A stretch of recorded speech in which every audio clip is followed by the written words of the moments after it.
Namaskar.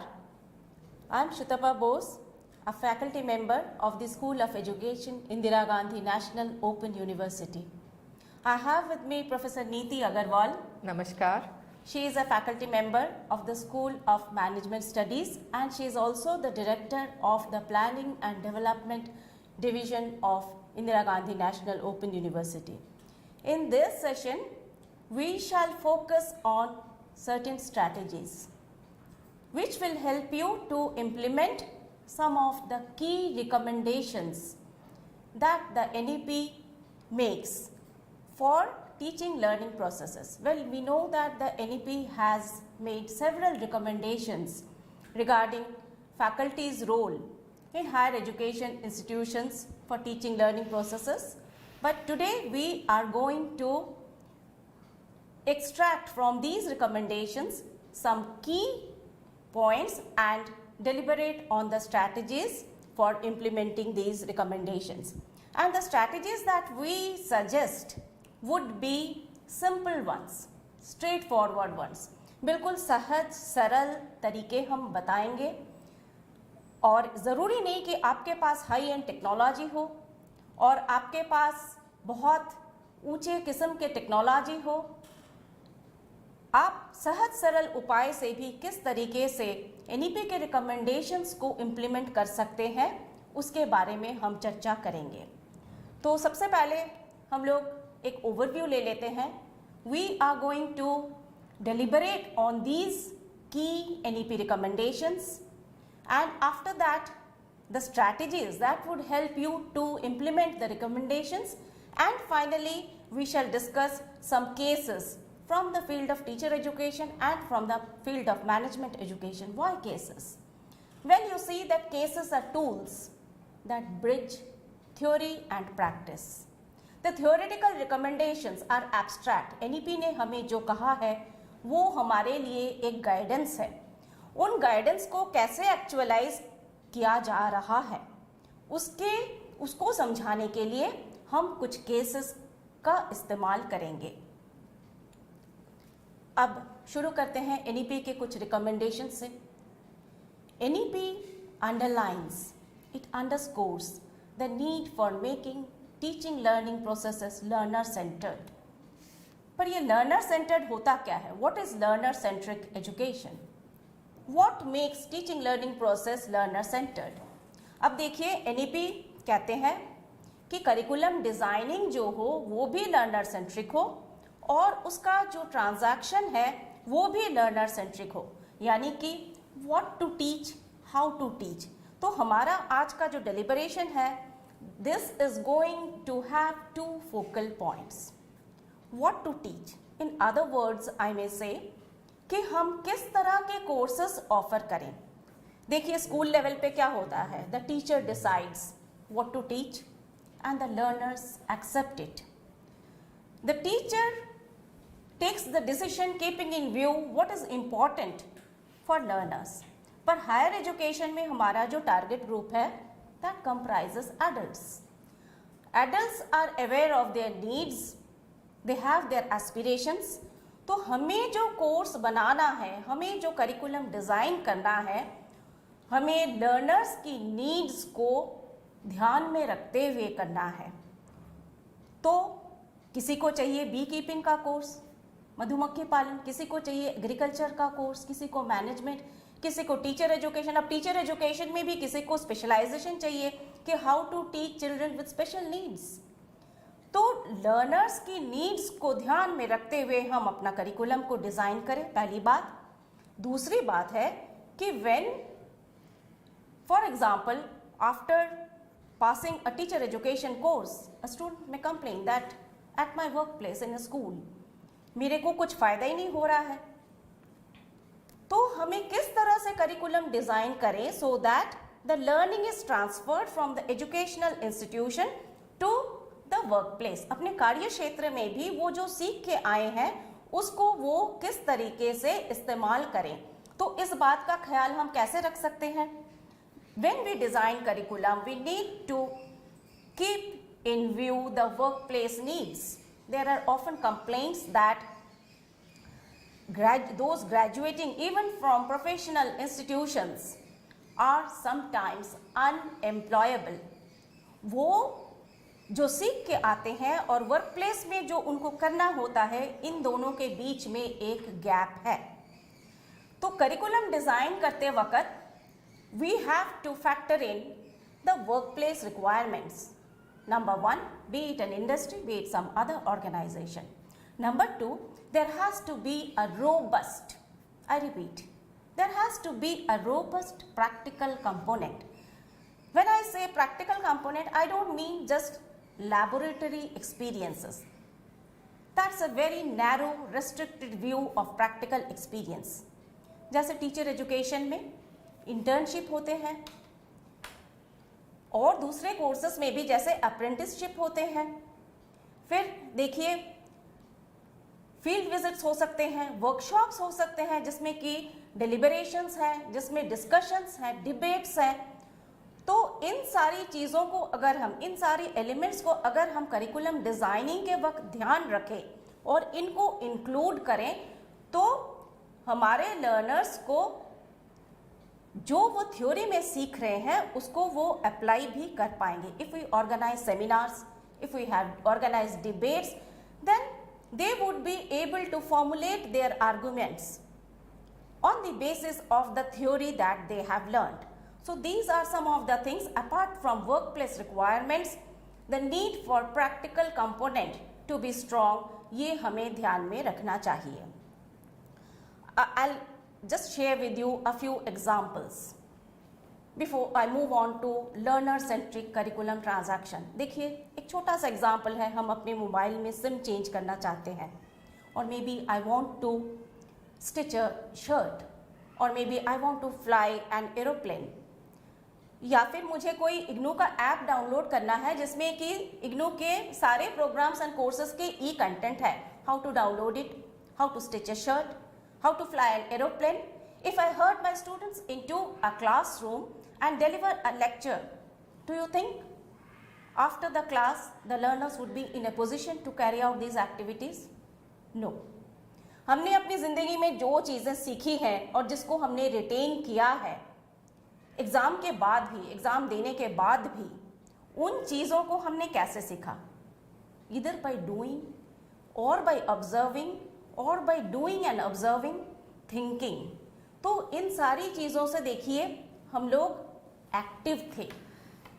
This is also how we can interpret learner centered teaching learning process. एक तो learners की needs को ध्यान में रखना, उनके वर्क प्लेस के नीड्स को ध्यान में रखना और कैसे लर्निंग होता है.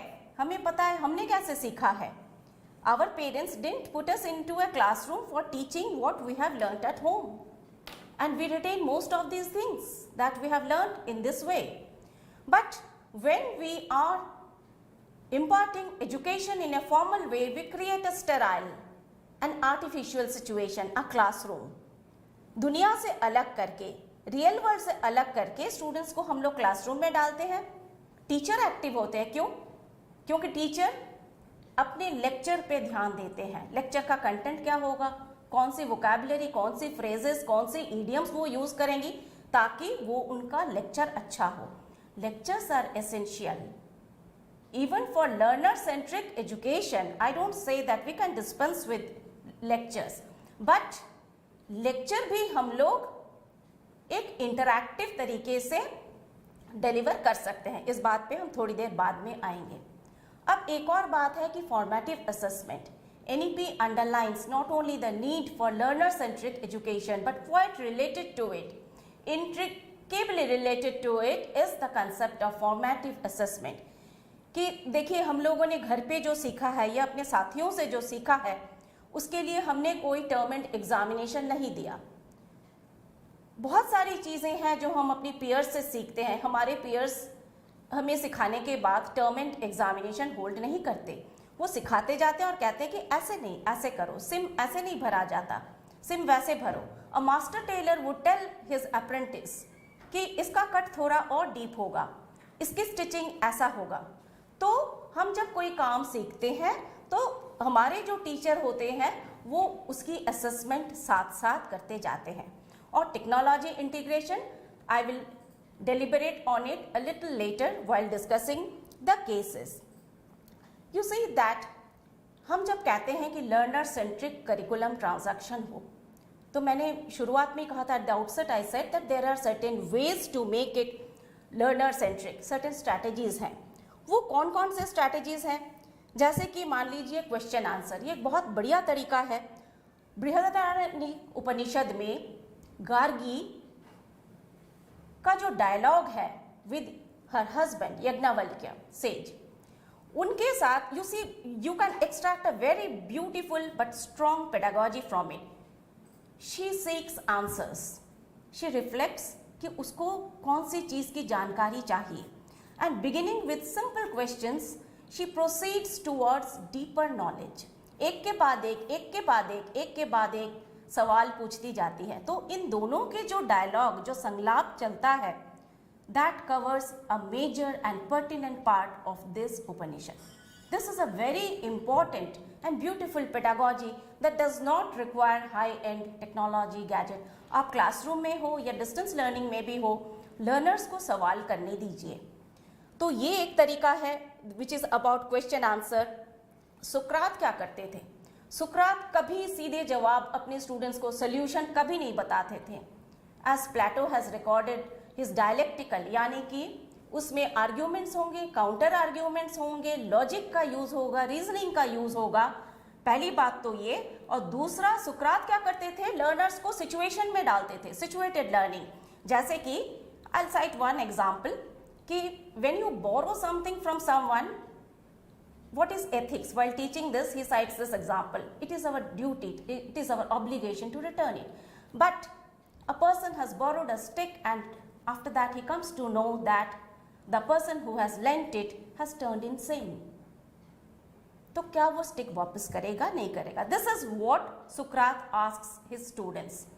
तो लर्नर्स को आप एक प्रॉब्लमेटिक सिचुएशन में डालिए, उनको सवाल करने दीजिए, आप भी उनसे सवाल करिए। यही बात अमर्त्य सेन कहते हैं in the famous book argumentative Indian, कि इंडिया का जो rich culture, rich tradition, that stands on discourses, arguments, counter arguments, of course logical ones. इसके अलावा एक तीसरा तरीका है प्रॉब्लम सॉल्विंग। आप इग्नू के वेबसाइट पे जाइए, वहाँ पे जाके स्कूल ऑफ एजुकेशन के जो क्वेश्चन पेपर्स आर्काइव्ड हैं, you will find that the last question always requires learners to solve a problem. When they solve a problem, they are thinking, they apply their theoretical learning, they reflect on it. For example, हमने उनको सिखा दिया radio का script, television का script कैसे लिखा जाए। उसके बाद हम उन्हें कहते हैं choose a topic which you would like to teach using radio or television. Formulate objectives and write a script of say 300 or 400 words. तो इस तरीके से आप एक प्रॉब्लम सॉल्विंग का मेथड भी यूज कर सकते हैं। And then reflection is very important. Rigveda में क्या है कि सृष्टि से पहले क्या था, सृष्टि के रचयिता कौन है, सृष्टि के रचयिता कौन है। तो again we come back to questions. The classroom environment has to be such that our learners do not feel inhibited while asking questions. Distance mode में ही सिर्फ डिस्टेंस नहीं होता, वो डिस्टेंस हम कवर कर सकते हैं using technology, but in a classroom the distance between the teacher and the student could be profound if the student does not participate in the teaching learning process. तो आपको एक ऐसा एनवायरनमेंट क्रिएट करना है, उनको एनकरेज करना है सवाल पूछने के लिए। अब वाई क्वेश्चंस आप अपने लर्नर से जितना पूछेंगे उतना ज़्यादा रिफ्लेक्शन भी इनकरेज होगा। जैसे कि मैंने पहले कहा था कि I would be discussing with you a few cases. Now you see that there are certain experiences from the field of teacher education. During the pandemic induced lockdown, our study centers which offer academic counseling to our students were suspended. What we did for the PG Diploma in Educational Technology program is that we started an online classroom. We offered not only counseling for students' administrative problems and other problems, but for the tutoring component, we started posting activities. These activities required our students to think. First of all, they had to form teams. देखिए 21st century जो है, this is not the century for competition but for collaboration. किसी भी organization में no one works alone. तो organisation में काम करने के लिए उनकी जो तैयारी है हमें अभी से करना है. Our activities require teamwork. Our activities involved a problem. Our activities involved peer review. और टीचर्स का क्या रोल था, हम टीचर्स क्या करते थे, उनके जो रिस्पॉन्स आते थे उनको हम हमारे रिस्पॉन्स के थ्रू उसका डिस्कशन होता था. We would identify learning gaps कि उनको कौन सी चीज़ है जिनमें अभी भी कमियां रह गई हैं. अगर वो स्क्रिप्ट लिख रहे रेडियो का और उसमें उन्होंने बहुत कठिन शब्द यूज़ किए, if they have used words which would not be understood by the common man, we would tell them that look, you need to use words, phrases which are understood, idioms that are easily understood. इस तरह से हम उन्हें support देते थे जिसे कि scaffolding कहा जाता है. इसी को हमने रिपीट किया जब इग्नू ने गयाना के हायर एजुकेशन इंस्टीट्यूशंस के टीचर्स को कोर्सेस ऑफर किए. And the course that I had offered was for developing self-learning material. We not only taught, but we assessed in a formative manner by posting activities, by interacting continuously using the discussion forum.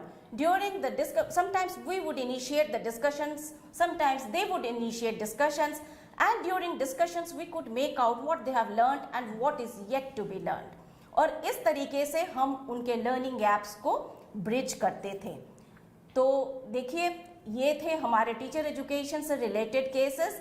Now I hand it over to my colleague professor Niti Agarwal. Niti please. Thank you, Professor Sutapa.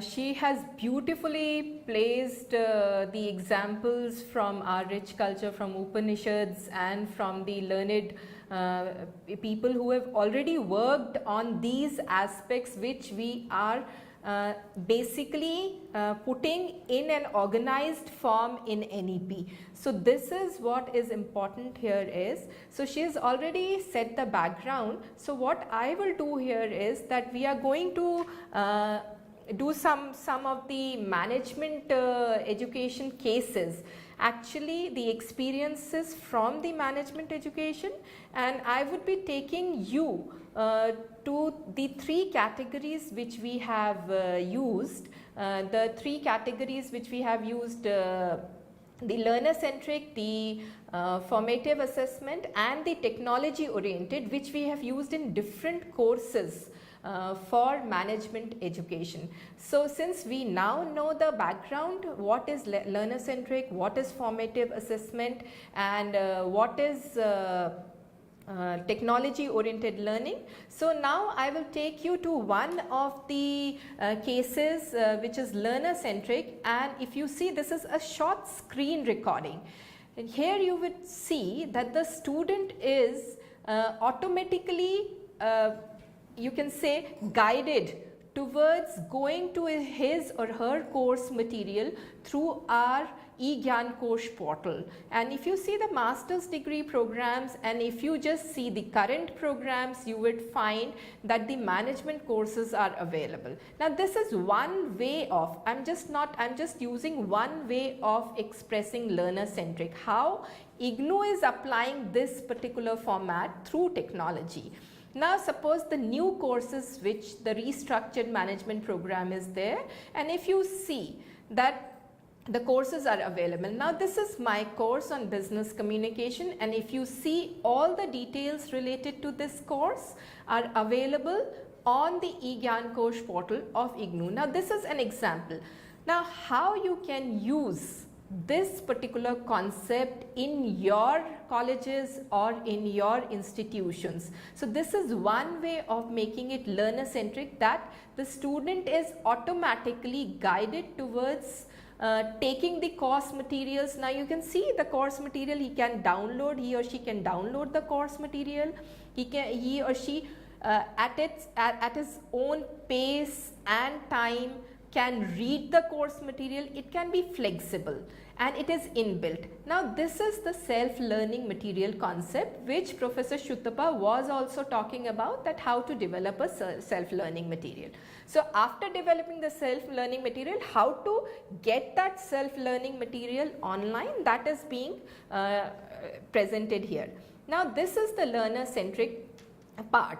Now in learner-centric part, one more thing is important, that the learner is inbuilt. Learner is, when the learner is inbuilt, how you can inbuilt the learner through the teacher. And in the classroom situation, it is very important and it is very pertinent, specifically in face-to-face education where we are facing a lot of knowledge overload. It is important that the students do not get distracted.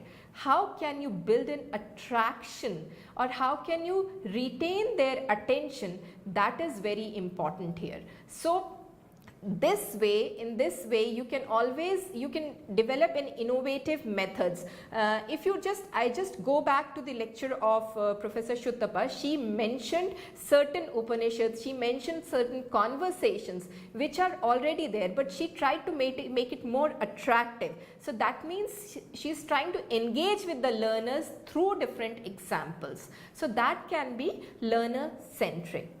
Now this is very important because this is the first step.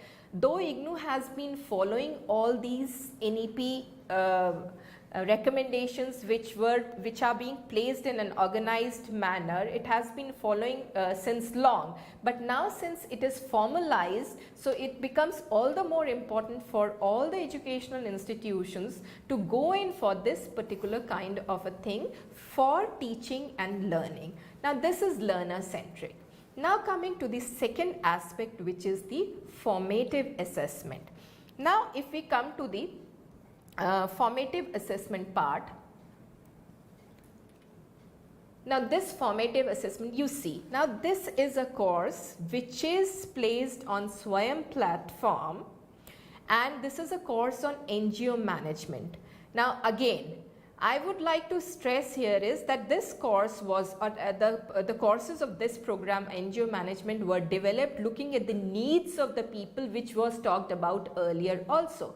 Now in this, if you see, the whole concept is dependent on learner centric as well as formative assessment as well as technology oriented.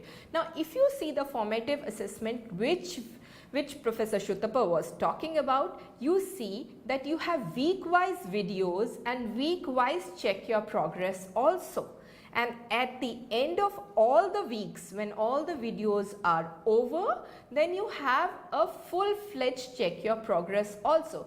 That means you are learning, you are checking your progress whether you have learned it or not. So it's kind of doing and redoing. That particular concept has been used. Now this screen recording completely shows the formative assessment which is being used in the Swayam platform. Now in this way, different courses can be developed and the formative assessment can be used. Specifically when we talk about the management education concept, in management education the cases play a very important role, and as she spoke about the problem solving attitude or problem solving ability, developing the problem solving ability. Cases are one way of developing the problem solving abilities. So cases can be in form of caselets like small situations, or cases can be full-fledged. In the prominent institutions of management, they even use the movies as case studies. So that can also be one aspect of teaching methodology and doing the formative assessment, because you are giving the case, because the perception of the solution about the case can be different. Professor Sutapa can have one perception regarding the case, I can have one perception regarding the case. So nothing is right or wrong, but how you perceive a situation, that makes a lot of difference. So that is what is required in formative assessment. So it is a continuous process. That means you are keeping on learning and you're applying those learning methodologies or learning strategies to solve a particular situation and trying to find out the result. The result, maybe it is not said that the notion is that this is the actual result, that is wrong. Result can be right result for one person and result can be wrong for the other person. So it depends all on the perception. But in assessment, in learner centric environment, when we are doing the formative assessment, it is keeping on learning and trying to assess our learner abilities, how deep we stand in our knowledge. So that's kind of shallow knowledge concept that you just read and give the exams, that is being removed to a large extent in the NEP recommendations. So this is formative assessment. Now coming to the last part, which is the technology integration, and for this I'll take you through a very good example which IGNOU has used during the time of pandemic when we were not able to reach to our learners. So IGNOU has been a pioneer in developing a podcast for management students, and it tried to build the gap between the industry, academia and the policy makers.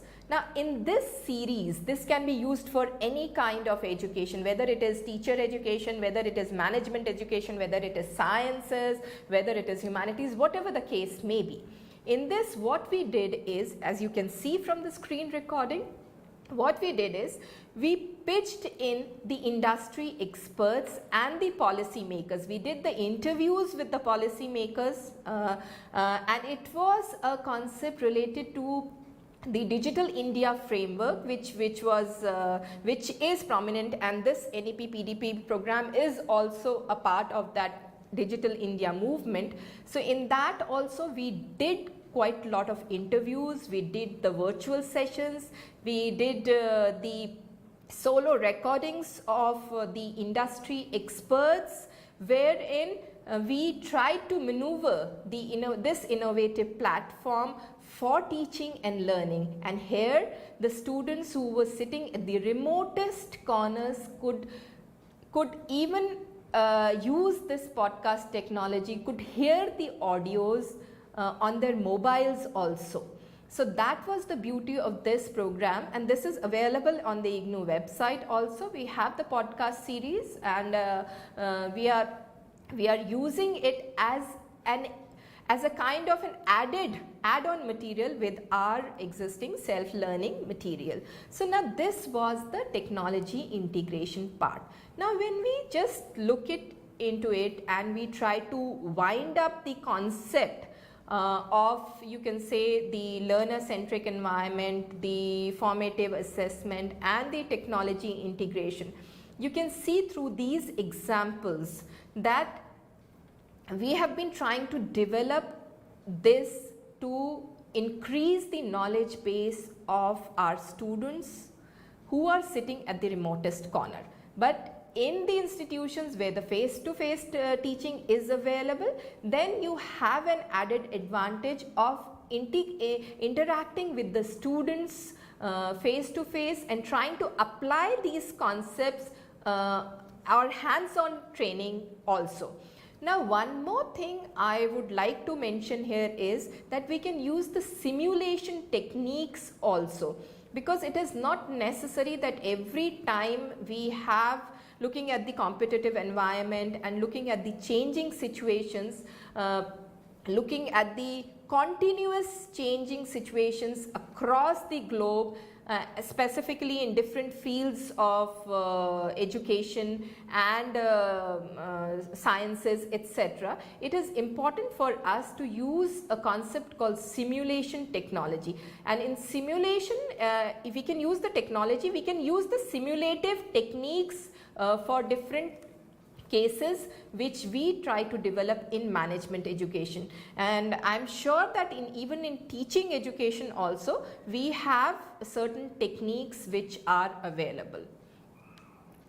Professor Sutapa can take over on this, because I've just highlighted the cases where these cases can be built upon for developing more of the learner-centric environment for our students. Well, Neeti has highlighted certain very important points, and first of all, she has been discussing the need for integrating technology. See, the way that she has used podcasts for reaching out to her students, this is a good example of technology integration. Technology in this case does not stand out.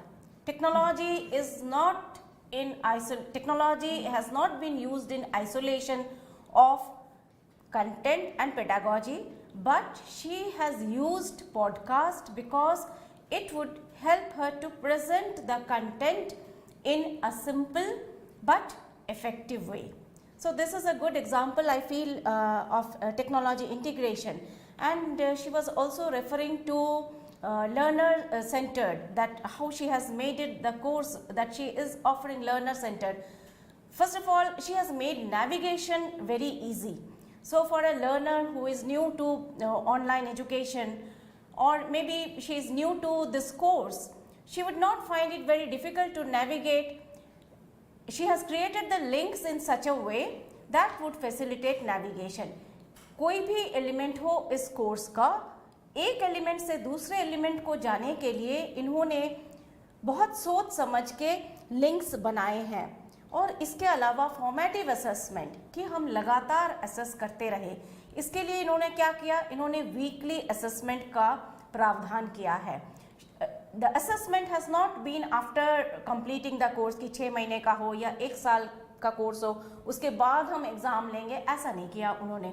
थोड़ा सा पढ़ाया, 1 week में थोड़ा सा cover किया content, and after teaching that she has assessed, and after that she has moved on to a new module, maybe a new module, or maybe new week. Yes, a new week with a new content. So this is how she has made assessment formative. And as she has said very rightly, that she has used cases not just to bridge the gap between theory and practice, which I had referred to, but she has raised a very important point that cases lend themselves to multiple interpretation.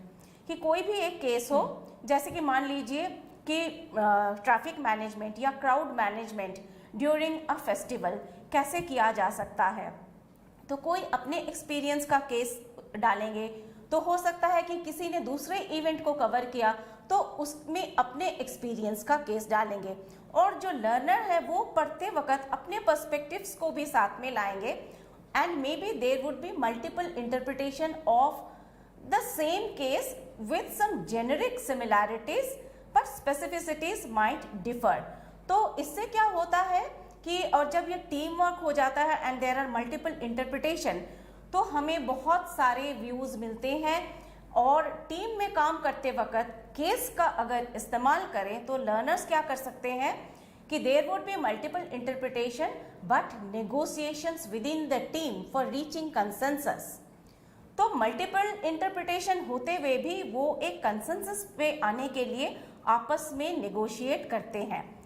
तो ये भी इन्होंने बताया है. तो देखिए कि चाहे वो टीचर एजुकेशन हो, चाहे वो मैनेजमेंट एजुकेशन हो, केसेस बहुत ही यूज़फुल है. और जैसा कि मैंने कहा कि क्वेश्चन आंसर, अगर हम डिस्टेंस मोड में पढ़ा रहे हैं तो we should be open to questions raised by our students. वो चाहे हमें मेल करे, और अगर हम ऑनलाइन एजुकेशन इम्पार्ट कर रहे हैं तो फिर हो सकता है कि वो डिस्कशन फोरम पे क्वेश्चंस डालें.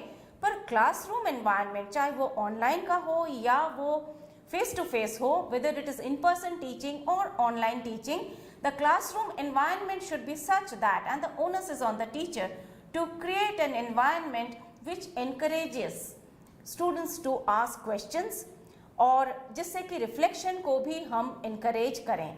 तो नीति, what I think is that you may add something to it. इसमें एक चीज़ हम आपको बताना चाहेंगे कि जब हम पॉडकास्ट की बात कर रहे थे, इसमें स्पेसिफिकली जब हम पॉडकास्ट की बात कर रहे थे, तो इसमें ये जो हमारा कंटेंट है जैसे हम जब लर्नर सेंट्रिक एनवायरनमेंट बनाते हैं तो it is not exactly the content. Content से रिलेटेड लोगों के जो एक्सपीरियंसेस थे इंडस्ट्री के, एक टॉपिक जैसे हमने उनको दिया और उन्होंने उस पर अपना वक्तव्य दिया, जो उन्होंने बोला that was an add on content, add on material for the content which was already there for the students. तो इससे क्या हुआ कि स्टूडेंट्स को ये अंदाज़ा हुआ कि जब आप फील्ड में जाते हैं तो फील्ड में किस तरह से हमको काम करना चाहिए। तो इस तरह के हमने एक इनोवेटिव वेज यूज़ किए टेक्नोलॉजी को यूज़ करके। When I go back to the course on NGO management, उसमें भी हमने ऐसा ही किया था। उसमें हमने परमिशंस लिए थे और उसमें हमने जो केसेस प्रेजेंट किए हैं इन द वीडियोस इटसेल्फ, वो कंटेंट को सप्लीमेंट कर रहे हैं, कंटेंट को एक तरह से सप्लीमेंट के साथ साथ कॉम्प्लीमेंट भी कर रहे हैं कंटेंट को, जिससे स्टूडेंट को पता चले कि जब हम कोई थ्योरी पढ़ रहे हैं तो उसको हम प्रैक्टिकली किस तरह से बना सकते हैं, किस तरह से यूज़ कर सकते हैं।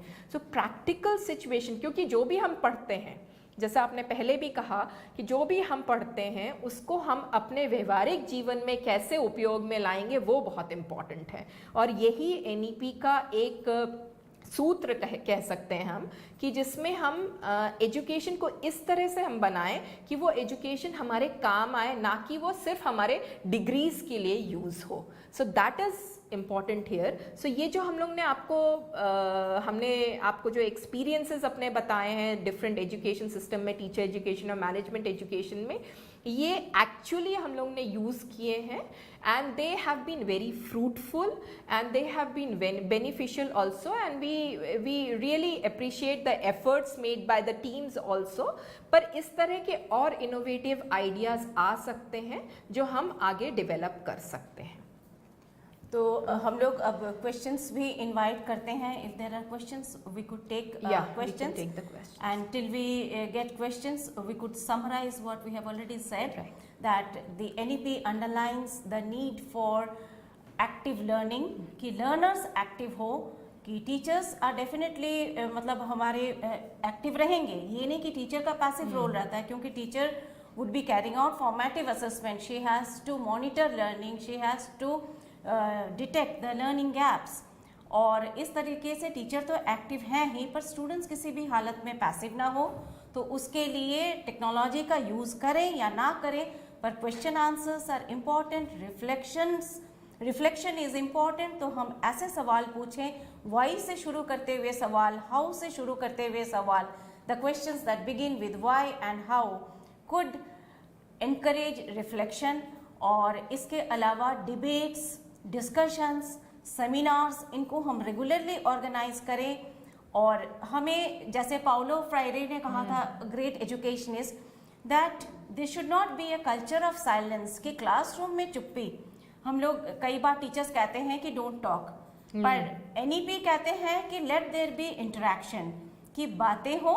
टीचर का The teacher's role is to keep the interactions focused। Community education पे उन्होंने ज़्यादा स्ट्रेस किया था, और कम्युनिटी एजुकेशन लर्निंग कम्युनिटी, जिसे हम कहते हैं कि लर्निंग कम्युनिटी, कि साथ मिलके काम करें, साथ में, and the teacher also learns.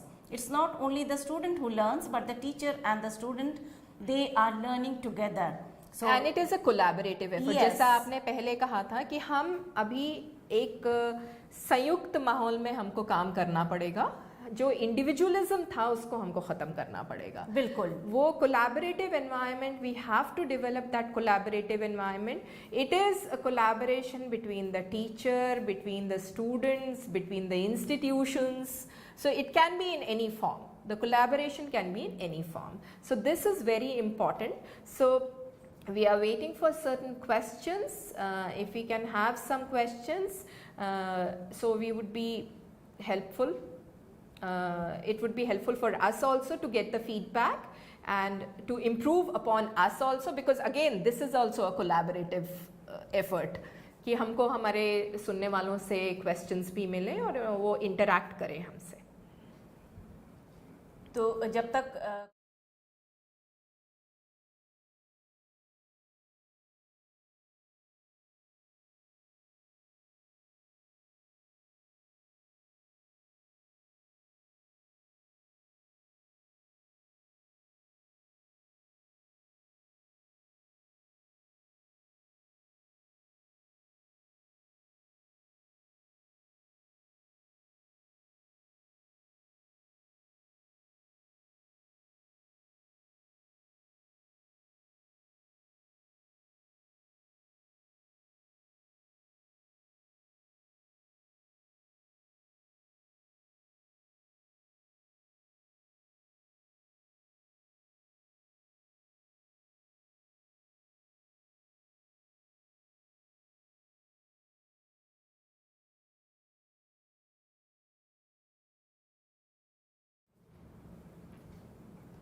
Professor Sutapa, there's a very important question which I feel is important to be answered कि हम ये जो टेक्निक्स हमने स्ट्रैटेजीज और टेक्निक्स डिस्कस की हैं इनको हम लॉ की फील्ड में कैसे यूज़ कर सकते हैं? देखिए, लॉ में basically there are arguments and counter arguments. Right. तो इसी बात को हम बार बार दोहरा रहे थे कि सिर्फ थ्योरी पढ़ा देना या ये लॉ है ये बता देना काफ़ी नहीं है। क्लासरूम में आप या अगर डिस्टेंस मोड में भी आप पढ़ा रहे हैं तो सेमिनार्स हो, डिस्कशंस हो, आप डिबेट्स रखिए ताकि, और क्वेश्चन आंसर भी बिल्कुल हो, ताकि स्टूडेंट्स एक सिमुलेटेड, नीति बात कर रही थी एक सिमुलेशन की, मूक कोर्स जिसको बोलते हैं। तो simulation is not just used for how to drive a car और how to fly an aeroplane. Simulated situation हम जैसे कोर्ट रूम का आप एक सिमुलेटेड सिचुएशन क्लासरूम में कर लीजिए, या अगर डिस्टेंस मोड में है तो वर्चुअल मोड में कर लीजिए, और उसमें जैसे हम कहते हैं कि वादी पक्ष हो और प्लेंटिव हो और विवादी पक्ष हो, जैसे कि डिफेंडर हो, और वो एक मतलब इस तरीके से एक केस की सुनवाई हो और बाकी ऑडियंस में बाकी जो स्टूडेंट्स हैं वो भी बैठ जाए, तो ये एक रोल प्ले भी हो गया। वही रोल प्लेइंग भी हम यूज कर सकते हैं इसमें। Role playing is a very specially in disciplines like psychology.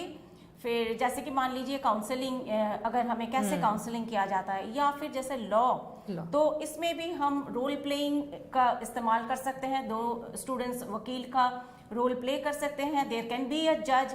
So in the field of law I feel law legal जो एजुकेशन है उसमें तो ये जो टेक्निक्स हैं this will be extremely effective and extremely useful. इसमें एक टेक्निक और हम यूज कर सकते हैं जिससे ब्रेनस्टॉर्मिंग कहते हैं। जैसे कोई केस आया और उसका सोल्यूशन हमको ढूंढना है, तो उसमें हम ब्रेनस्टॉर्मिंग टेक्निक यूज कर सकते हैं कि सबके व्यूज लेके we try to find out the solution to the problem.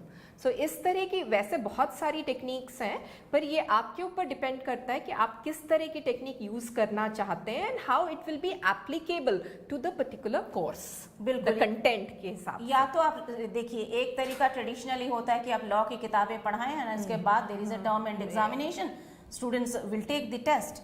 Instead of that they must read what has to be read, they would definitely read, and you must also suggest additional reading material resources. But apart from that, in order to keep the learners active, जैसे कि हमने कहा है कि classroom lectures के साथ भी आप क्वेश्चन आंसर को इंटीग्रेट करिए लेक्चर्स में, और इसके अलावा डिबेट्स, डिस्कशंस, डिबेट्स तो बिल्कुल होने चाहिए अबाउट अ लॉ, कि क्या ये लॉ आज के दिन में, आज के कॉन्टेक्स्ट में एप्लीकेबल है या कितना सुइटेबल है, वायबल है, कितने सुइटेबल है। तो इन सारी चीज़ों पे, या ये जैसे कि मान लीजिए इसमें कहीं कोई बायस तो नहीं है अगेंस्ट अ कम्युनिटी और अगेंस्ट वुमेन या कुछ भी हो, तो इस तरह के आप डिबेट्स रख सकते हैं। How to keep students active at the mental realm and the physical realm. अब इसमें एक और क्वेश्चन जो अभी हमने डिस्कस किया, इससे रिलेटेड एक और क्वेश्चन है and which is very very important I feel. इन्होंने पूछा है कि technology is now a very essential part of teaching learning process, but due to blending of technology non-seriousness in study concept among learners is very rampant. So how can we cope up this issue in digital teaching learning concept, जिसमें हमने attention वाली बात की थी? I think that particular part is important here. देखिए, when students are using technology, it is but natural that they would be distracted. Technology का ये एक डिसएडवांटेज तो है, but herein comes the role of formative assessment. Herein comes the role of the teacher being as active as the student. It is the teacher who keeps the student active and on her toes. जैसे कि हमने अभी कुछ examples दिखाए कि online classroom, या फिर Guyana project के लिए जो हमने क्लासरूम बनाया था ऑनलाइन, तो उसमें it is for the teacher to see that the discussion remains focused, कि कहीं स्टूडेंट स्ट्रे तो नहीं कर रहे हैं। और अगर आप लगातार असेस करते जाओगे तो students will also feel that well I am being assessed, और sorry my learning is being assessed, तो उनका जो है ध्यान पढ़ाई पे ही लगा रहेगा। इसमें एक और चीज़ हम इम्पॉर्टेंट चीज़ ऐड करना चाहेंगे कि डिजिटल टेक्नोलॉजी की जब हम बात करते हैं तो जब हम एक स्टडी के हिसाब से जो 10 to 20 मिनट्स का अटेंशन स्पैन होता है नॉर्मली स्टूडेंट्स में, तो जब आपका वो स्पैन ख़त्म होता है उस टाइम पे you can take a break, give some kind of a situation, assess them and then again start with the new session. So वो जो टाइम स्पैन है उसको हमको पीरियड्स में डिवाइड करके then we can make it more interesting, more attractive and less distractive. That Yes. can be done. And this interpretation of distraction, this is also subjective. When students are discussing a project, how to do a project or how to write an assignment, तो ये time waste नहीं है. Maybe they are using their phone और some other means और email. तो ये जो discussion है अगर वो उसमें बहुत सारा कंटेंट एकेडमिक भी है तो I don't consider it as a distraction. तो इसलिए है कि टीचर का रोल भी है और हमें ये देखना है कि students We have to adapt with the changing environments with the students. Yes, and students will discuss. But our role is to see that the discussion focuses on the academic content. The next question is related to what is the need of podcast. I think you can answer that better. मैंने इससे पहले भी आपको बताया कि जब हमने podcast शुरू किया था तो podcast actually this is a concept where the audio it is basically related with the audio. तो अगर आप लोगों को याद होगा जैसे हमारे टाइम पे तो हम लोगों को रेडियो, हमें अभी भी radio has been a very important part of our lives. और रेडियो में जब हम कुछ सुनते हैं, जैसे हम किसी को कुछ सुनते हैं तो वो रिटेंशन थोड़ा ज़्यादा होता है क्योंकि हम जब कुछ देख नहीं रहे हैं या कुछ नहीं कर रहे हैं सारा कंसंट्रेशन आपका उस वॉइस पे होता है. तो जब हमने पॉडकास्ट यूज़ किया हमने यही ध्यान में रखा कि हमारे स्टूडेंट्स वैसे ही mentally everybody was going through that mental crisis and the fear of the pandemic throughout. So हमने ये सोचा कि ये थोड़ा एक इनोवेटिव, एक नया तरीका होगा जिससे हम स्टूडेंट्स को कुछ नई चीज़ें बता पाएंगे through audio. So podcast basically is through the audio part, पर इसमें हमने और थोड़ा ऐड किया है. इसमें हमने वर्चुअल सेशंस भी रखे हैं, इसमें हमने अपना यूट्यूब भी चैनल बनाया हुआ है जिसमें हम अपने पॉडकास्ट जो हमारे सेमिनार्स हुए तो उसको हमने पॉडकास्ट के फॉर्म में रिले किया है. तो आप नए नए तरीके यूज़ कर सकते हैं. This is one way of teaching and learning. One of the means one modes, tools. And moreover, since it is delivered in the form of a series, you can also, there can be a common thread, a string. Yeah, it can be a series, it can be different topics, it can be literary discussions, and it can be anything. I believe it is economic and it's also easy to access. For us it was free of cost, almost free of cost, because we were very privileged that the industry people also they did their audio telecast free of but cost. I feel that teachers from rural and remote areas वो भी आराम से क्योंकि ये काफी economic है और students के लिए एक्सेस करना भी it's not going to be, it is the optimal use of the resources. Access to this technology is not going to be a barrier. No, because we use the mobile everywhere. India is one of the largest countries of the mobile users, so as per the studies. Mobile आप use करते हैं, आप chats करते हैं, even through chats we can send the audios. That is the beauty of this. और आपने जैसे कहा कि apart from the content which is taught, the podcast help to enrich it and link it to the real world. Practical experiences हमने share करवाए. And I believe it is also easy to record. It is. They did it there on their. Some of the industry experts and the policymakers, they did the recording on their mobiles. Yes. Therefore, even the introductory lecture by our vice chancellor was done on the mobile. You know. So that was the beautiful experience we had. Therefore, I'm sure that our colleagues they can record they can, yes, they can try it out. They can try it. But you have to have a link on the web page of the institution so that it can be added upon. Otherwise, it will be lost. Okay. The next question is what is the difference between teacher education and management education? And Professor Sutapa is an expert in teacher education, so she can explain better. Well, teacher education helps you to become a teacher. So I am answering as a layman would.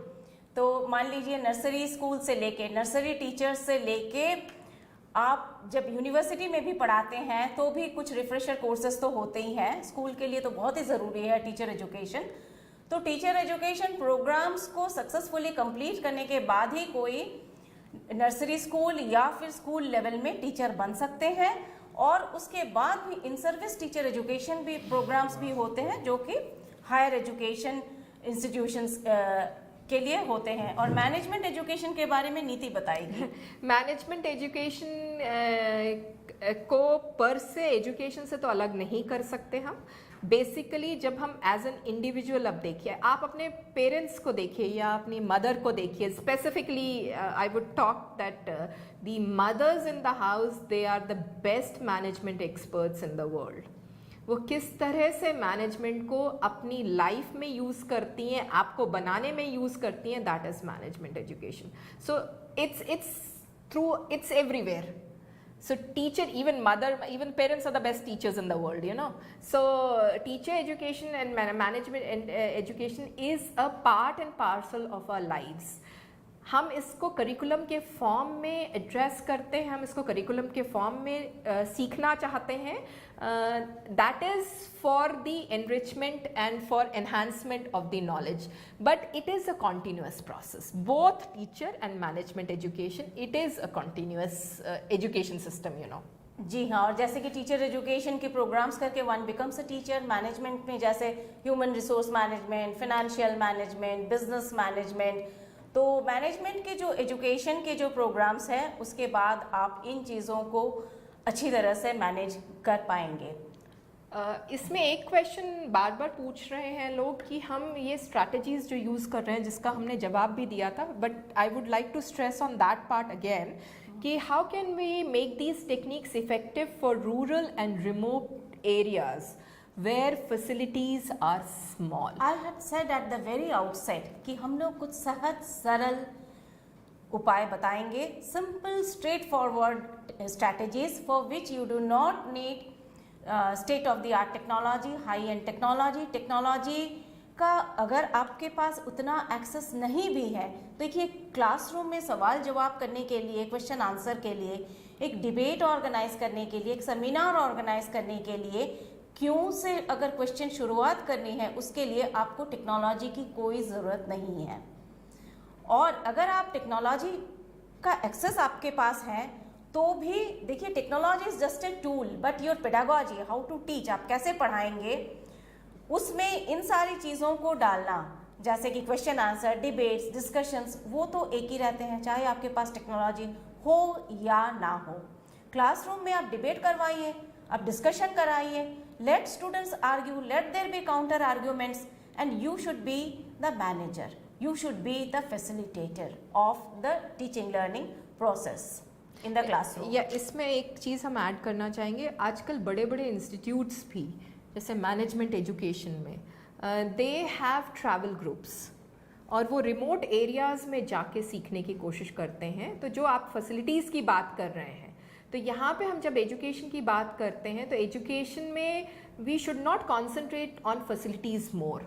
हम किस तरह से अपना जो हमको उनको impart करना है, the kind of knowledge we want to impart to our learners और दी स्टूडेंट्स, उसमें क्या techniques does not means technology only.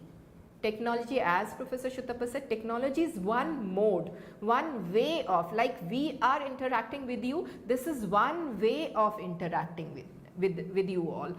So it is one way of dealing it. Techniques can be different. So techniques में आप जैसे आप एक पेड़ के नीचे खड़े होकर भी आराम से पढ़ा सकते हैं, उस पेड़ नेचर, अगर साइंसेस पढ़ाना है तो आप उसको नेचर को उसमें रिलेट कर सकते हैं।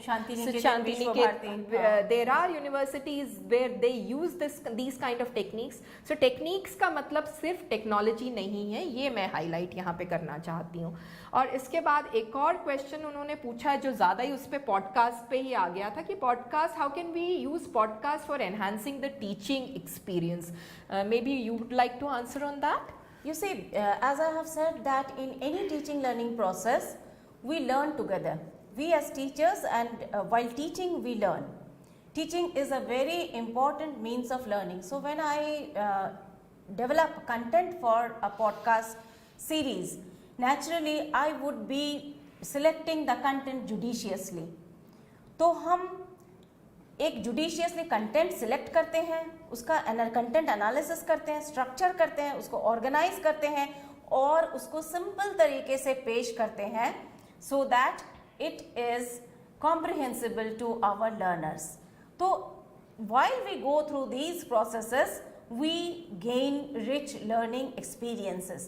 And I would also like to say that for implementing the recommendations of NEP, you do not need high end technologies. जैसे कि मैं बार बार कह रही हूँ and I would reiterate कि आप क्वेश्चन आंसर, आपके पास टेक्नोलॉजी हो ना हो, चाहे आप कितने भी सुदूर क्षेत्र में क्यों ना पढ़ा रहे हो, आप ज़रूर कर सकते हैं, क्योंकि we should go by the spirit of the NEP. इसमें एक और चीज़ हम ऐड करेंगे कि NEP का जो रिकमेंडेशंस है उसमें हमने रीजनल लैंग्वेज, मातृभाषा के इम्पोर्टेंस को भी दर्शाया है. तो उसमें जैसे हमने पॉडकास्ट में भी ट्राई किया था कि हमारे रीजनल सेंटर्स के थ्रू हमने रीजनल लैंग्वेजेस में जो हमने रिकॉर्ड किया है उसी चीज़ को हम उनके खुद के लैंग्वेजेस में रिकॉर्ड ट्रांसलेट करके उनको वो ऑडियोज़ दें. तो वो भी एक एक्सपेरिमेंट है जो अभी हम कर भी रहे हैं इग्नू में कि हम रीजनल लैंग्वेजेस में भी अपने course contents, and that again makes it learner centric. Exactly, that's what my point is. So as per the NEP requirements हम ये चीज़ें भी यूज़ कर सकते हैं, बट आपको खुद को भी सोचना पड़ेगा. Apart from the recommendations we also have to think over. As teachers it's our duty to think ways and means to attract the interest of the learners. And we'll take the last question, and which is very important. How can a teacher assess his teaching achievement? This is quite an important question in the senses to motivate, keep the self motivation of the teacher. So how can the assessment for them be done? A good technique is while assessing the learning outcomes, कि हमारे जो students हैं उनके learning outcomes को जांचते हुए हम अपने आप को भी जांचते हैं. अगर हमारे क्लास में ज़्यादातर स्टूडेंट्स ने कोई चीज़ जो हमने पढ़ाया, if they have been able to master it, then it is my success. And if most of the students have not been able to master it, then definitely it is my failure. So the simple answer is that while assessing learning, we assess our teaching. पर ये challenge, इसमें हम थोड़ा सा एक question आपसे फिर से पूछते हैं, that is my personal question, कि सक्सेस और फेलियर टीचर का जब हम डिस्कस कर रहे हैं कि स्टूडेंट ने असेसमेंट अच्छे से किया, स्टूडेंट ने परफॉर्म अच्छा किया, तो वो टीचर का एक क्रेडिट है, टीचर इज सक्सेसफुल. पर क्या टीचर के लिए ये चैलेंज नहीं है कि जो फेल हो रहा है उसको सक्सेसफुल स्टूडेंट बनाए? बिल्कुल बिल्कुल. That is why I said that if most of my students have been unable to grasp what I have taught and the learning outcomes fall short of my expectations, then I should consider it as my failure. The inputs from my side will be. So we can improve upon that. Yes. Because that will be a kind of a feedback. And this is and herein comes in the role of formative assessment. Formative assessment. This is a kind of feedback for the teacher also. बिल्कुल. That how to improve upon to attract the interest. आप एक बहुत intelligent student को पढ़ाएंगे तो it's okay, वो तो पढ़ ही लेगा. लेकिन आप एक एवरेज स्टूडेंट को या बिलो एवरेज स्टूडेंट को उस लेवल तक पहुंचा सकते हैं जहां वो अपनी ज़िंदगी को अपने तरीके से जी सके, तो वो एक चैलेंज टीचर के लिए बहुत इंपॉर्टेंट होता है, which is very important and which is as per the NEP recommendations, जिसमें बार बार ये कहा गया है लर्नर सेंट्रिक एनवायरनमेंट की बात जिसमें फॉर्मेटिव असेसमेंट में now we assess not only students learning and what they have learned and what they have not learned, but also teaching, कि मेरे टीचिंग में कहाँ कमियाँ रह गई. Should I change the pedagogy, should I bring in more, should I enrich the content, और should I bring it, pitch it at a little lower level, maybe it is too high for my students to grasp. So formative assessment helps not only the learners but also helps to strengthen the teaching strategies. So we'll close the session here, and it seems I too have gained a lot of insights into the teacher education from this session. Thank you, Professor Sutapa, and thank you for having all of us, both of us with you. Thank you so much. Thank you. Namaskar.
Welcome learners.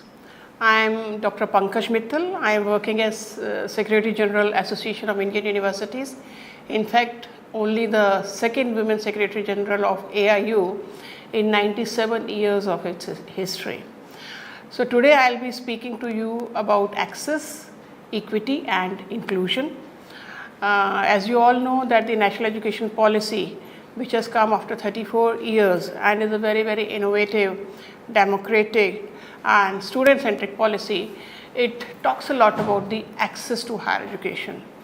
And you would also know that the access means access which is measured through the gross enrollment ratio, that right now for our country is 27.1. That means, what does that mean? It means that out of 100 students in the age group of 18 to 23, only 27 students are enrolled in higher education. That looks bad because many of the developed countries have something like 67%, 71%, 75% at the gross enrollment ratio. And India, which is the second largest higher education system of the country, I mean, it is sometimes very surprising that we are the second largest higher education system of the country with more than 1,000 universities, more than 4 crore students, 15 lakh teachers and something like 45,000 colleges, is still very low in terms of gross enrollment ratio, which is only 27.1 right now. So the National Education Policy, it spoke a lot about access, means access to higher education. It also spoke a lot about equity. When I say equity, means access to higher education across, say, geographical boundaries, across various social groups, across various areas like rural, urban or rich, poor or SC, ST or minorities or means border hill area universities. So the access and equity go hand in hand. And the National Education Policy says that the access should be raised to something like 50% by 2035. That means that out of 100 students in the age group of 18 to 23, and why I take 18 to 23? Because that is a relevant age group in which the students are entering the higher education system.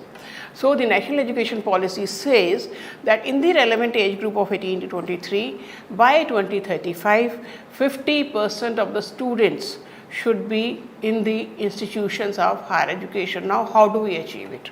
So if we really want to improve the access, what are the possible ways of increasing the access to higher education? See, one very simple method will be that increase the number of universities and colleges. The government can be asked to increase the number of universities and colleges, but as you all know, it's not very easy because a lot of funding is involved in opening new universities and colleges. So it can be open, but not to that extent which can cater to the GER of something like 50% by 2035. So what could be the second method? Second could be maybe increase the intake capacity of the existing program. So in a class, if you are having say 30 students or 50 students, increase it to 70, 80. So that can also increase the access to higher education because more students will be enrolled in higher education. But again, as you know, that it affects the quality because large group of students in a particular class will not be very good for imparting quality education, especially the personalized education which the NEP is talking about.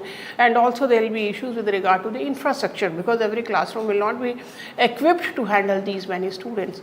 So what could be the other method? Maybe the third method could be that we can have the public-private partnership. That means we can encourage many private institutions to run the, or rather maybe establish more universities and colleges so that the students can enroll in those universities and colleges and we can increase the enrollment. That is a very good way of increasing it. But then there are quality issues associated with it because some private institutions are very good, they can be giving quality education, but some are there for profit motive also. So that could be a way, but then it has to be done with a lot of sort of carefulness. We have to be carefully selecting the private participation in higher education. But one novel way which I think of is when we say that we do not have money, to open more universities and colleges. And we also say that there is a lot of unemployment in the country. Can you think of this novel idea that what is the capacity of our higher education institutions and how much we are using them? Are we using them to the optimum capacity? Is the optimum utilization of higher education institutions there? Now you all know that India has a large higher education system, and that means we have so many universities, colleges with large infrastructure in terms of, say, buildings, labs, libraries, classrooms, such a large infrastructure. And can you imagine how much time it is used? So if you just do a simple mathematics in UGC for a long time, and we have been projecting that 180 actual teaching days are mandatory in a year. So that means out of 365 days, 180 actual teaching days means half of the year. Half of the year is gone. And every day the university is not open for more than 8 hours. So that means 1/3 of a day. So 1/3 and 1/2 will make it 1/6. So that means whole of our infrastructure we are using only for 1/6 of the day. That means not more than 15 to 16% of utilization of the existing infrastructure. We cry at the top of our voice that India is a poor country, but are we a poor country if we are able to afford wastage of something like 80 to 85% of our existing infrastructure? Can we think of something like flexi timings in which the universities can open early in the morning, can work till late in the evening? At least we can think of doubling the time for which the universities and colleges are open, so that the existing infrastructure can be used for the maximum capacity. In the foreign countries I have seen the universities open very early and they close very late in the night, and so there is a possibility of having flexi hours. I am not talking of 2 shifts, morning shift, evening shift. I am talking of flexi hours in which some classes can be held in the morning, some in the afternoon, some can be held in the evening. So just imagine that if this happens, the whole infrastructure can be used to the maximum possible extent. And if I am talking about double, so then we have already doubled the infrastructure without spending a penny, except for on more teachers, which will also address the issue of employment of teachers. So optimum utilization of resources is something which we should be doing for increasing the access, in addition to the methods which I have spoken so far. Another method which again the National Education Policy has given a lot of emphasis on is using the online methods of teaching. There are too many concepts. There is a concept of academic bank of credit where the students can be learning course-wise. There is a concept of online teaching, and now the University Grants Commission has said that any university which is rated as a A-grade university by NAC can be running online programs, means complete online programs. So the students can be enrolling in these programs in large numbers, and that will also address the access issue in a big way. And I am very sure that the online education will help in actually achieving the 50% gross enrollment ratio by 2035. So these were the possible ways in which we were thinking of increasing the gross enrollment ratio. But now let me take you to something different, and that is GER a right method of assessing the access to higher education? And we did a study. I at AIU did a study, and I published a paper in Economic and Political Weekly, which is available on eligible enrollment ratio. You know, how do we measure gross enrollment ratio? That is the number of persons enrolled in higher education divided by the number of persons who are in the age group of 18 to 23. But are all the people in the age group of 18 to 23 eligible to get admission in higher education? No. Who is eligible to get admission in higher education? The persons who have passed 12th class. So who will be the eligible population who will be able to get admission in higher education? That means persons in the age group of 18 to 23 who have passed 12th class. So if we see that population as the population, as the base population from which the enrollment is there, and we did a study with say around 10 countries, and these 10 countries were USA, Germany, France, UK, China, Brazil, India, Indonesia, South Africa and Pakistan. So these 10 countries we studied for a period of 2013 to 17 to see what is the difference between gross enrollment ratio and eligible enrollment ratio in these countries. And you will be surprised that India, which was almost at the end, means at number 8 in these 10 countries in the gross enrollment ratio, as soon as we use the term EER, eligible enrollment ratio, India's position climbed up. Because when we talk of gross enrollment ratio, we are talking of the total population. When we are talking of eligible enrollment ratio, we are talking of the eligible population. And when we talk of eligible population, India's EER, you know that India's GER is 27, but India's EER was 65. And that was almost equal to the EER of developed countries. In fact, when we saw the difference in the GER and EER for different countries, we saw that the difference was too much for the developing countries and the difference was very less for the developed countries. So you can see in the graph that how the average GER and EER of 10 countries is there, and you will see that in India it is 27 and 63.7 or 65 for India, and there is a large difference of almost more than 35 for India. But if you see the countries like USA, in USA the GER is 88 and the EER is 95. In Germany the GER is 67 and the EER is 85. So the difference is very, very minuscule, but this difference becomes large for the countries which are developing countries like India.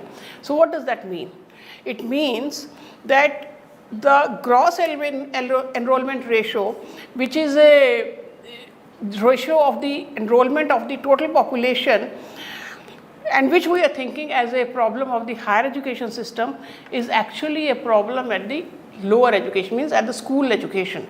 Because if we have enough population, say more population who are eligible to get admission in higher education, then with that base population, and even if we have the existing, like right now also if you see the transition rate, large, something like 90% students who are passing 12th class are going to higher education, but the 12th pass outs are very less. So with the same transition rate, the GER can be reaching very high. So therefore we have to address the problem at the school education. We have to reduce the dropouts at the school level. We have to increase the number of pass outs who are past 12th class and are eligible to get admission into higher education. And the moment we increase that base, the admission to higher education is already there. Even if the existing level of admission to higher education, the GER will climb like anything. And the 65 which I am telling you, the 65 EER is already comparable. I mean, we are talking of 50, but 65 is already there in India, where the eligible enrollment ratio is almost comparable to any developed country. Therefore, my opinion is that when we measure access and equity, we should be talking of both, because GER is a concept which is widely used, so we don't say that GER should be not used at all, but GER should be used along with the EER. So GER and EER both together will decide that what is the actual scenario of access to higher education. We cannot depend upon only one parameter, that is GER. We should be talking about GER and EER and then say where the India stands, because GER is a concept which was developed by the Western countries. So in India or the developing countries, EER maybe is it would be a better measure, because it actually talks of the problem, where it is, where to hit and where to address the problem. So with that, I would like to thank all of you for listening patiently, and I hope that both, there were many suggestions which I gave today, but the two suggestions, one is optimum utilization of resources, and second, using GER and EER both as parameters for measuring the access to higher education would go a long way in measuring access and in projecting India in a better light in front of the world. Thank you very much. Happy learning. Keep learning. Thank you.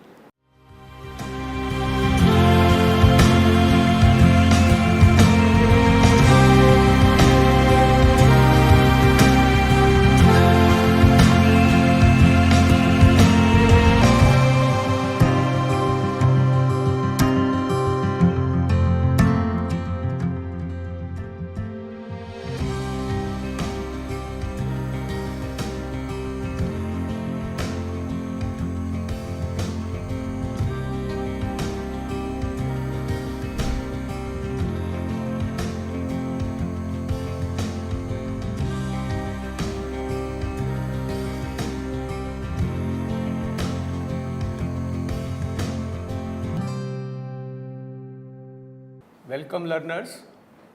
Today we are going to talk about the perspectives relating to multidisciplinary education and also how it is going to affect our learning space. For me, I am currently working as director of this institute, which you could see from this visual, and this was one of the first inter-university center to look at the fundamental question that what is the building block of matter. So this is one such center which started exploring the possibilities in nuclear sciences, but later on we realized that this can be used for multi-dimensional aspects, and now the name of this center is changed to Inter-University Accelerator Center. So when I talk about the evolution of Indian higher education, if you go back to the 5th or 6th century to 5th century AD, there was Takshila, and this Takshila was established in Gandhar, which is now in Pakistan. The Vedas and also the 18 arts, which included skills such as archery, hunting and elephant lore, they were taught in these school of learnings, law schools, medical school and school of military science. The Ayurvedic healer Charak, he studied at Takshila. Arthashastra by Chanakya Kautilya was also composed at Takshila. It is not me, but you can see it from Wikipedia.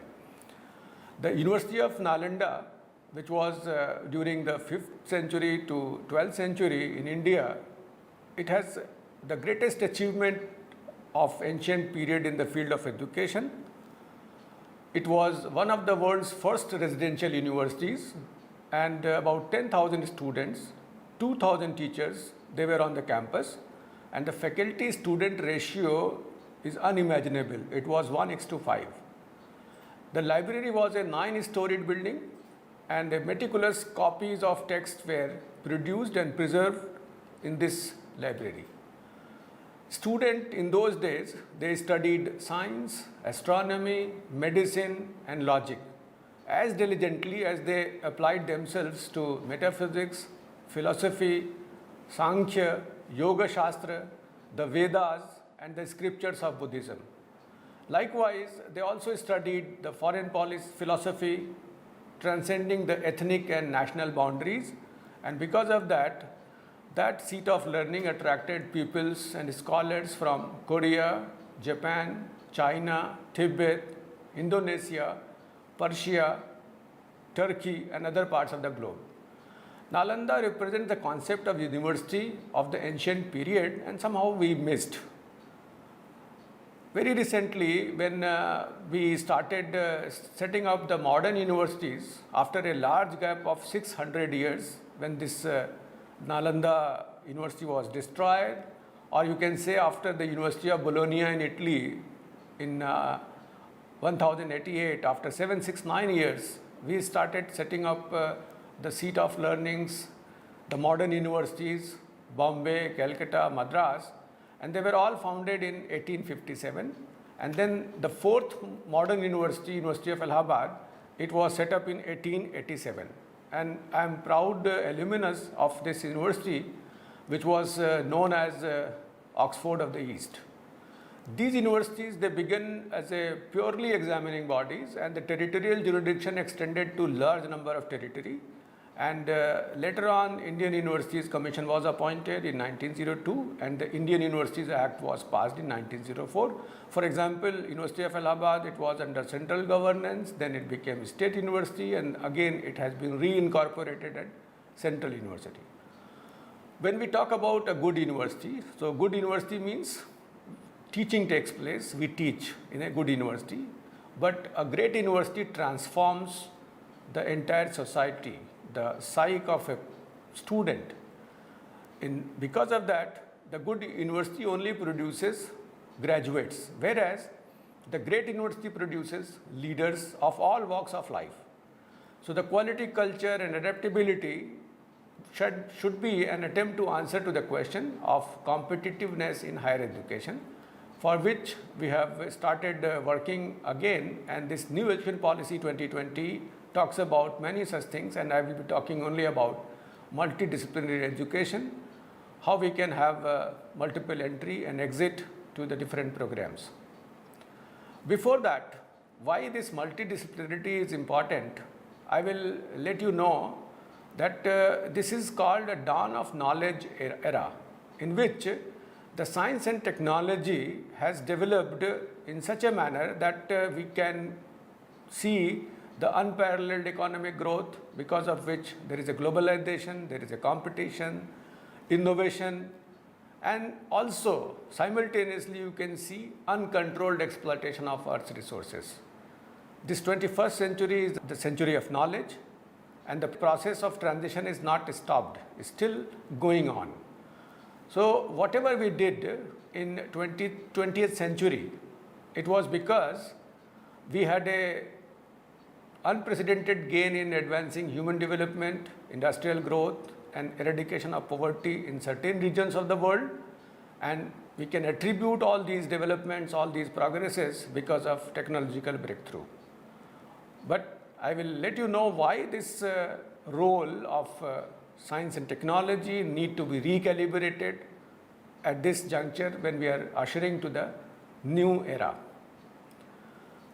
The reason being, the foremost reason is that the progress in science has been, for the most part, insular, monolithic, and unitary. Why it is unitary? Why it is monolithic? Because it has progressed in a exponential rate, and that rate is about 7% per annum.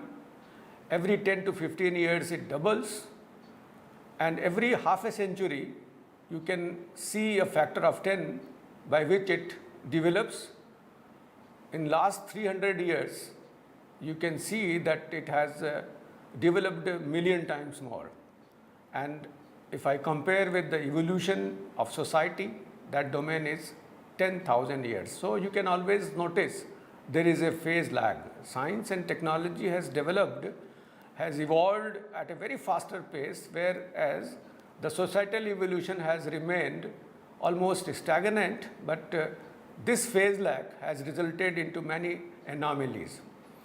So when we say that scientific revolution has outpaced the social revolution, not only for a few years but over a century now, because of that you can see many issues which are now bothering you. Maybe it is environment, energy, health, natural hazards, the species are getting extinct, the unsustainability which is in your consumption, and also because all these things you can see that inequalities are growing. The gap between haves, have-nots, those who know, those who don't know, that gap is growing, and there is a divide which did not come into sharper focus soon enough.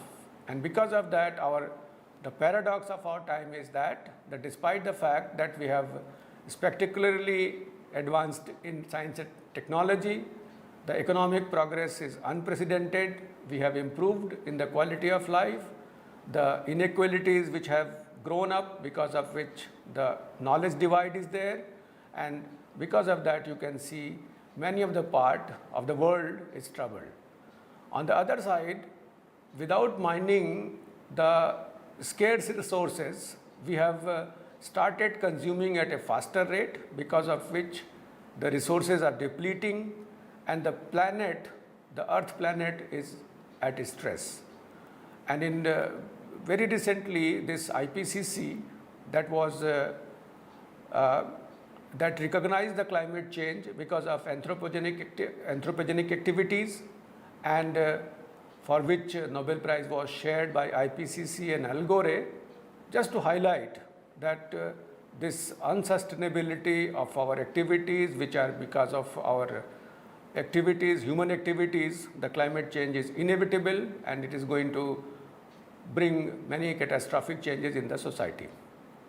This is one such example. If you visit any part of the country, you will find the water bodies which are at distress, none of the water bodies, the rivers, they are in the pure state of the form, and because of overconsumption, they have become unsustainable.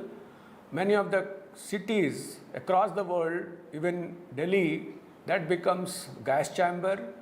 It is difficult to survive in those days when the humidity and also this fume, the gas exhausts keep people bothered.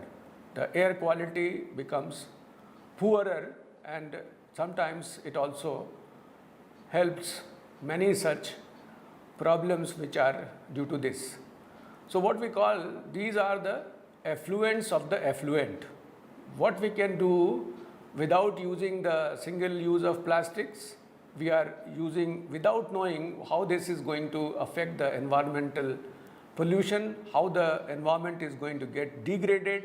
And very recently you might have also come to know that there was a foam which was floating when Eastern India people, they wanted to have a festival in Yamuna. So Yamuna was converted in a different, like we used to say it is foam filled with the foam.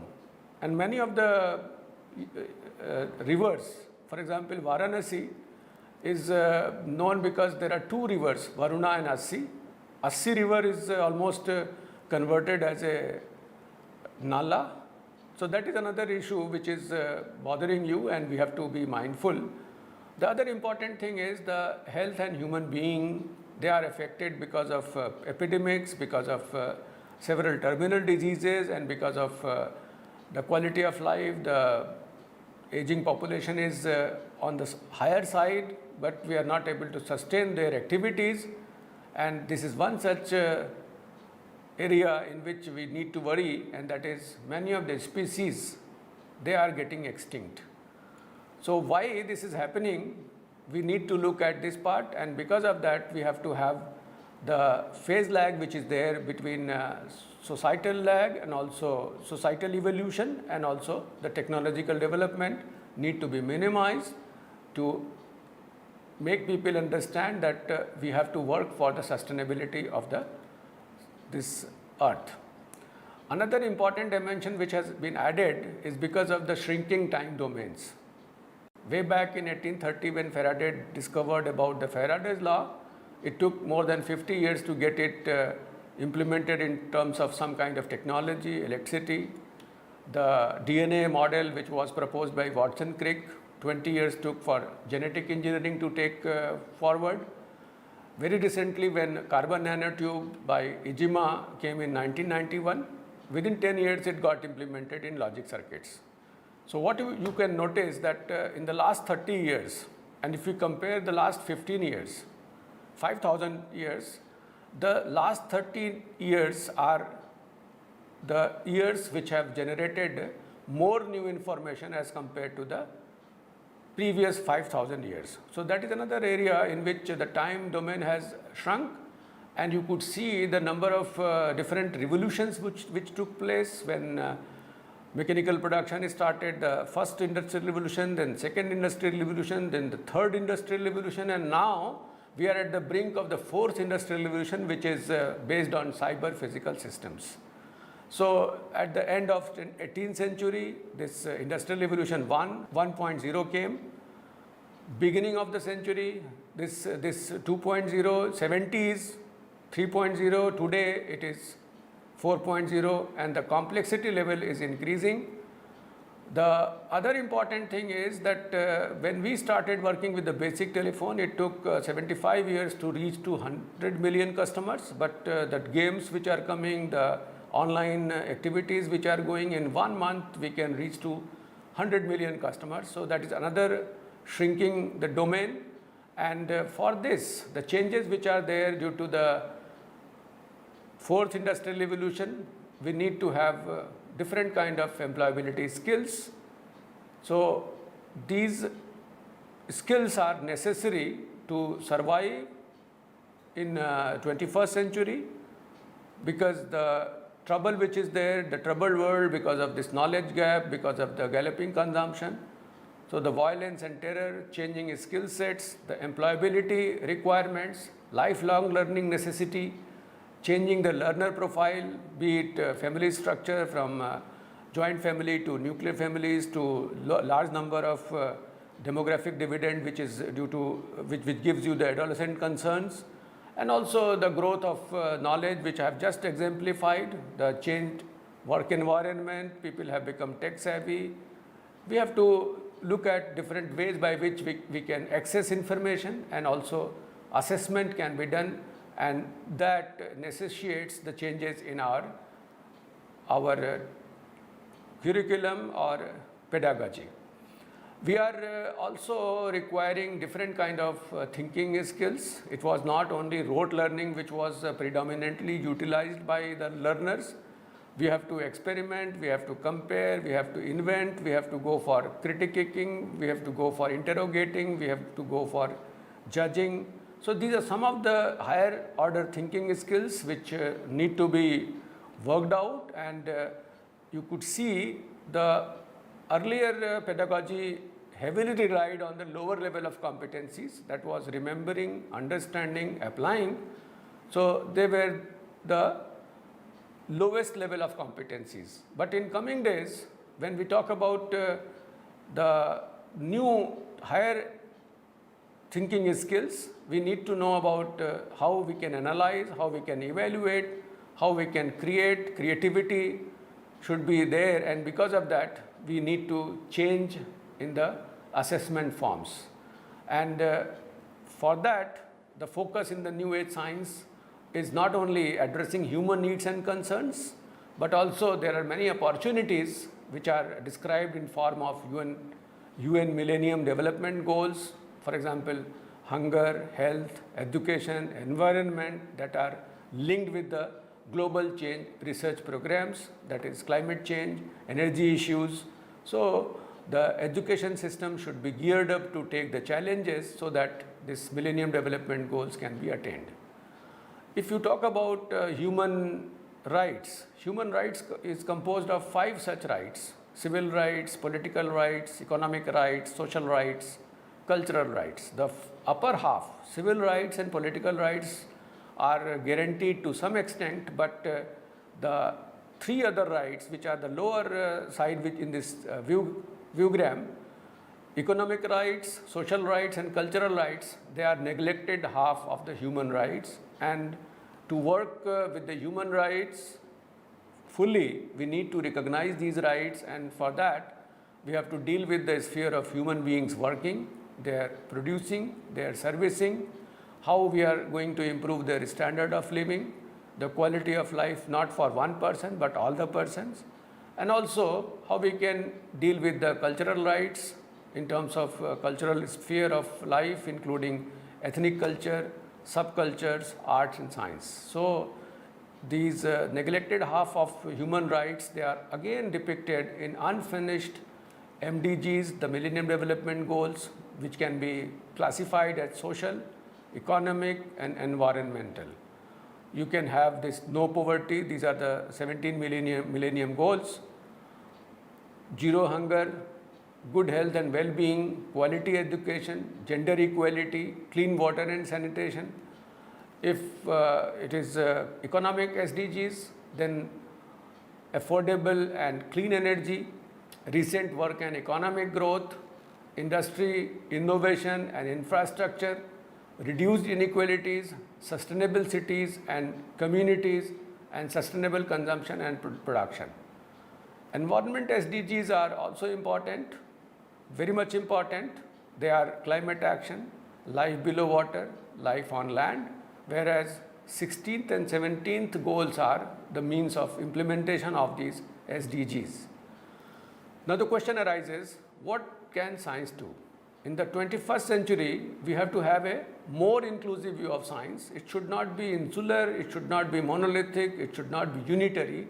And the conception that science is autonomous is now considered as unsustainable.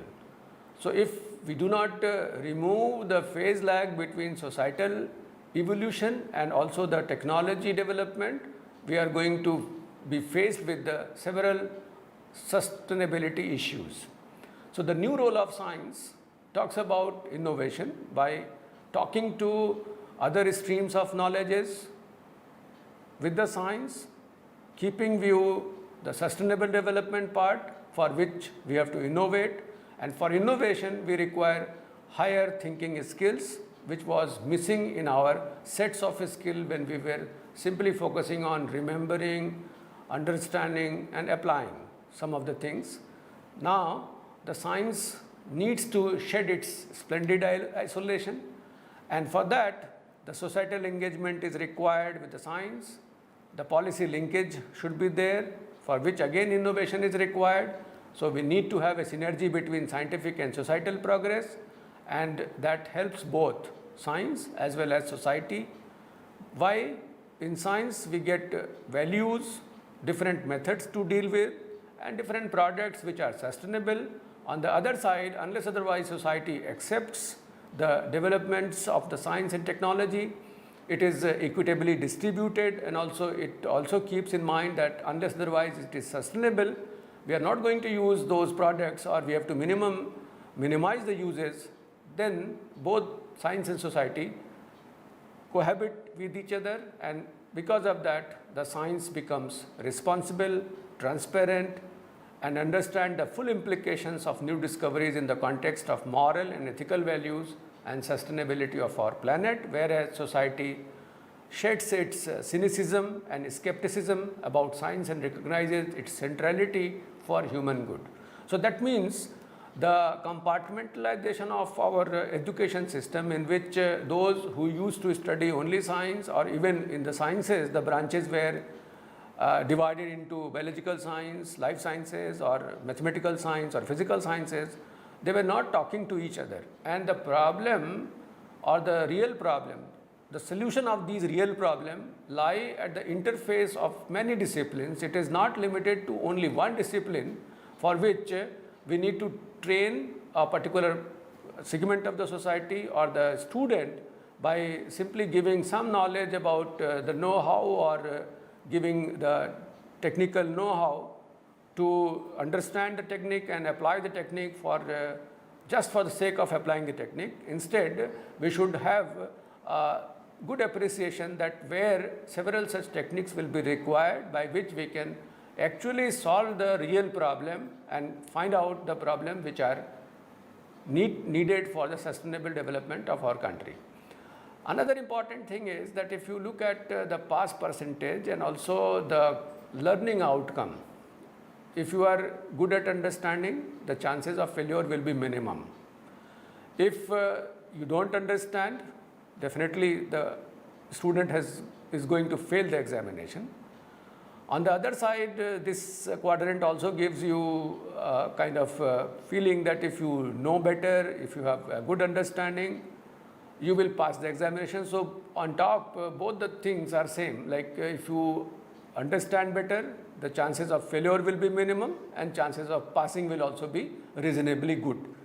But why I am concerned about the fourth quadrant, and that is I am being modest, that poor understanding is there, but the people are passing the examination, and that number is not less number. That is also a sizable number of people who without understanding they write the examination and they get the pass certificate. So that is a matter of concern for all of us, and unless otherwise we ensure that the student has understood or the learning outcomes are achieved, this will be a simple example of getting some kind of certificate without knowing much. To handle those issues which I have just summarized, the new education policy has come forward with a new vision, and that vision is nothing other than the Takshila, the Nalanda vision. When we had all these things, that this policy is talking about holistic education, the futuristic education, the flexibility in our system that gives you value-based quality higher education, promoting access, equity, affordability, accountability, and also on top of that quality.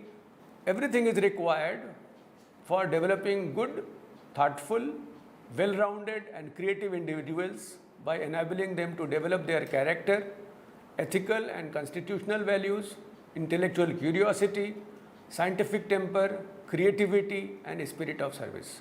So if these are the attributes which are there, then only we can think that our education system has resulted into a student who is a good human being and can be considered as global citizen.